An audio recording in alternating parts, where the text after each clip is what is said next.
Makeup high coverage হোক বা normal বা লাইট, সবসময় মাথায় রাখতে হবে মেকআপকে কিভাবে লং লাস্টিং করবে এবং মেকআপ যেন কোনোভাবেই কেকি না হয়। আর তার জন্য প্রয়োজন সঠিক পদ্ধতিতে স্কিন প্রিপারেশন।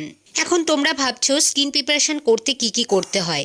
আজকের ভিডিওটা মন দিয়ে দেখো, তাহলেই বুঝতে পারবে স্কিন প্রিপারেশন কিভাবে করবে এবং কি কি প্রোডাক্ট ওখানে প্রয়োজন। প্রোডাক্টগুলো তো তোমাদের দেখিয়েই দিলাম, আর কি এবারে কিন্তু তোমরাও এই প্রোডাক্টগুলো ব্যবহার করে আরও সুন্দরভাবে মেকআপ করতে পারো। আর তোমরাও কী ধরনের মেকআপ ভিডিও দেখতে চাও সেটাও কিন্তু কমেন্ট করে জানাতে পারো আমাকে। আমি কিন্তু সেই ধরনের ভিডিওগুলো নিয়ে চলে আসবো তোমাদের সামনে। আর আজকের ভিডিওটা থেকে কি কি শিখতে পারলে সেটাও কিন্তু জানাতে ভুলো না। আজকের আমার মেকআপ লুকটা ছিল একটা পিকনিকে যাওয়ার মেকআপ লুক।